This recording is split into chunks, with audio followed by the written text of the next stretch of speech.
Family Shahid Syed Nazrul Islam medical college and হাসপাতালে আউটসোর্সিংয়ের একজন কর্মকর্তা। যে DD deputy director Helish Ranjan Sarkar, বর্তমানে উনি ডিডি প্লাস পরিচালক।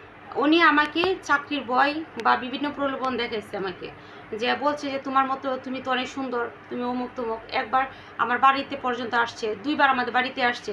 আসার পরে বলছে যে তোমাকে আমি, আমার অনেক ভালো লাগে, আমার ফ্যামিলি, আমার যে ওয়াইফ আছে উনি তো বেশি ইয়া না, সুবিধা না, আমাকে অনেক কষ্ট দেয়। 28 বছর ধরে আমি অনেক ভুগতেছি অমুক এইসব, যে ওর চরিত্র বা ব্যবহার ভালো না, আমাকে অনেক কষ্ট দেয়, আমাকে সেবা করেন, আমার বৃদ্ধাশ্রমে যেতে হবে।